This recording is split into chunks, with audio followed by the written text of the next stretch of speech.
The Galactic Council chambers fell silent as Admiral James finished his report. The massive holographic display showed the devastation. 3 star systems reduced to cosmic dust, billions of lives extinguished in mere hours. The Vorn fleet has deployed hydro weapons in the Epsilon sector, he said, his voice steady despite the horror. Intelligence suggests they're preparing to target human colonies next. Councillor Trell, the elderly Proximan representative, shook his scaled head. We warned you humans. When you refused to surrender your outer colonies, this was inevitable. Surrendering wasn't an option, James replied, and neither is standing by while they obliterate more worlds. The hydro weapons had appeared 5 years ago, terrible devices that manipulated the fundamental forces of water at the quantum level. They could extract every molecule of H2O from a planet's atmosphere, oceans, and even living tissue simultaneously, condensing it into a hyperdense singularity before triggering a chain reaction that would tear the entire world apart. The Vorn insectoid conquerors from the galactic core had used this advantage to subjugate a third of known space. Most species had surrendered immediately. Humans had not. What do you propose, Admiral? Asked Councillor Lyra of the Centauri Alliance, her luminescent skin flickering with anxiety patterns. Project Gods is ready, James said simply. The chamber erupted in shouts and protests. Impossible? You'll destroy us all. The treaties forbid. James waited for the chaos to subside. The genetic optimization and defense system isn't what you think. It's not a weapon. It's our people. In the titanium-reinforced laboratory beneath the North American Shield Complex, Dr. Marcus Reed observed his subjects through reinforced glass. 20 human volunteers lay in medical pods, their bodies undergoing the final phase of transformation. How much longer? Asked Captain Lisa, her weathered face tense with anticipation. Hours, Marcus replied. The genetic recoding is complete. Their cellular structure is stabilizing now. For 3 years, the best minds of humanity had worked in secret to develop a countermeasure to the hydro weapons. Conventional shields and weapons had proven useless.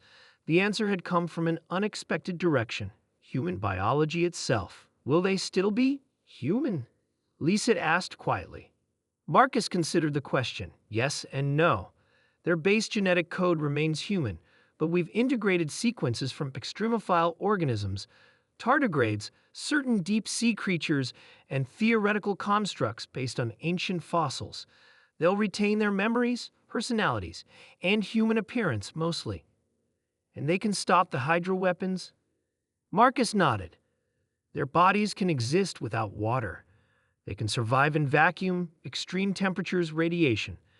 And they can manipulate water the same way the weapons do, but with precision control. The monitor beeped. It's happening, Marcus whispered. Inside the pods, 20 pairs of eyes opened simultaneously. They glowed with an inner blue light that hadn't been there before. The Vorn attack came 3 days later. Their massive hive ships appeared at the edge of the Sol system, deploying in formation around Jupiter. At their center loomed the dreaded Hydro vessel, its strange geometric architecture resembling a massive crystalline lattice. They're charging the weapon, reported Lieutenant Davis from the command center of the UES Defiant. Targeting Earth. Admiral James nodded grimly. Deploy the gods. 20 small ships launched from the Defiance Bay, each barely large enough for a single pilot. They accelerated at impossible speeds toward the Vorn fleet, maneuvering in patterns that defied conventional physics. The Vorn noticed too late.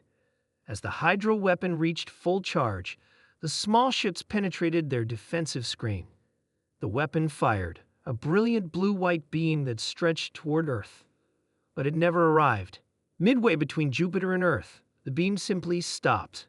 It hung suspended in space, a frozen river of lethal energy. The 20 ships had positioned themselves in its path, their pilots extending their hands toward the beam. Through the Defiance view screens, James watched as the goads worked. Each of the modified humans glowed with the same energy as the weapon, their bodies channeling and redirecting its power. What are they doing? Whispered Davis. Turning it back, James said with quiet pride. The beam began to reverse, slowly at first, then with gathering momentum. The Vorn ships attempted to scatter, but too late. The redirected hydro weapons struck the Vorn flagship, and instead of destroying it conventionally, something extraordinary happened.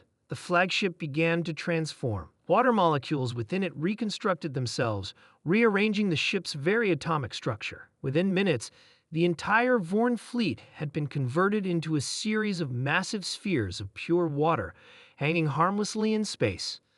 On the command channel, a calm voice spoke. Tom, leader of the God Squadron. Admiral, the threat is neutralized. The Vorn on those ships have been preserved. They're in suspended animation within the water spheres. We can revive them when appropriate. You can kill them? James asked, surprised. We don't need to, Tom replied. They understand now. Water isn't just a weapon, it's life. We've shown them both sides of the equation. 6 months later, the Galactic Council convened again. This time, James wasn't alone. Beside him stood Tom, his skin now with a slight blue tint, his eyes occasionally flickering with that same inner light. The modified humans, these gods as you call them, what will become of them now? Asked Counselor Trell.